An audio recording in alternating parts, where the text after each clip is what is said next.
এই পর্যায়ে আমরা শিখবো হচ্ছে হাউ টু ড্রপ ক্যাপ।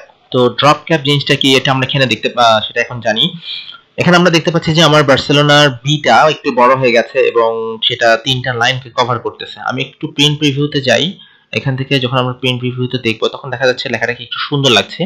সাধারণত আমরা ম্যাগাজিন গুলোতে, ইংলিশ ম্যাগাজিন বা বাংলা ম্যাগাজিন কিংবা হচ্ছে আপনার পেপারে দেখি যে প্রথম অক্ষরটা একটু বড় থাকে বা একটু ভিন্ন কালার থাকে, যেটা ২টা বা ৩টা লাইনকে কভার করে।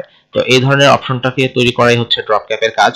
তো আমরা চলে যাই কিভাবে যে ড্রপ ক্যাপ করব। সরি। তো এইটাকে প্রথমে আমি একটু নরমাল করে নিই।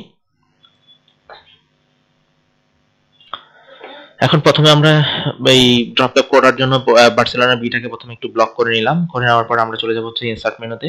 ইনসার্ট মেনুতে এখানে টেক্সট যে অপশনটা, টেক্সট অপশনে চলে আসবো। এখানে দেখেন ড্রপ ক্যাপ নামে একটা অপশন আছে।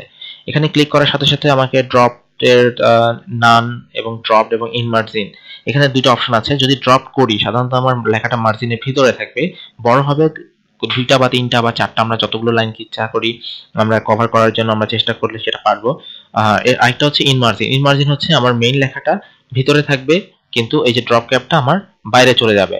তো আমরা এখান থেকে যে কোনো একটা অপশন করতে পারি। আমি একটু কন্ট্রোল জেড দিলাম, দিয়ে এখন ড্রপ ক্যাপের আবার চলে যাই। এখানে দেখেন ড্রপ ক্যাপ অপশন আছে। অপশনটা কেন ইউজ করব আমরা? অপশনটা হচ্ছে এখানে শুধুমাত্র আমার বাই দি ডিফল্ট 3টা লাইন দেওয়া আছে। যদি আমার কখনো লাইন বড় করার প্রয়োজন হয় 3টা 4টা বা 5টা, তখন আমরা এখান থেকে লাইনটা ইউজ করব। তো প্রথমে আমরা ড্রপটা সিলেক্ট করলাম। এখান থেকে দেখেন যে আমরা লাইনটা ড্রপ অপশনটা 3টা 4টা লাইন করে দিলাম, বা হ্যাঁ 4 লাইন করে দিলাম। এরপর এখানে আছে আমার ফন্টটা। আমরা ফন্টটা চাইলে এখান থেকে ফন্টটা চেঞ্জ করতে পারি। আমার বাই দি ডিফল্ট সবগুলো লেখার ফন্ট আছে টাইমস নিউ রোমান। তো আমি যদি চাই এখানে এই লেখাটাকে বা এই লেখাটার ফন্টটা একটু চেঞ্জ করে দিতে, আমি এখান থেকে চেঞ্জ করে দিতে পারি। আমি এখন ওকে দিলাম। সরি, আমার এখানে একটা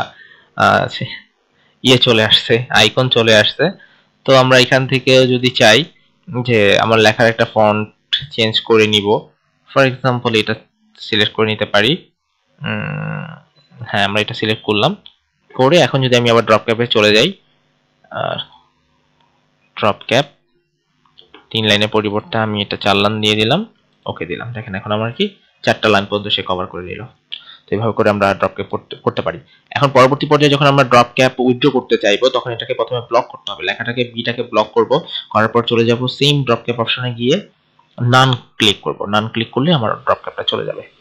তো এইভাবে আমরা ড্রপ ক্যাপ করতে পারি বা ইচ্ছা মতো, এবং ড্রপ ক্যাপ অফ করে দিতে পারি। ধন্যবাদ সবাইকে।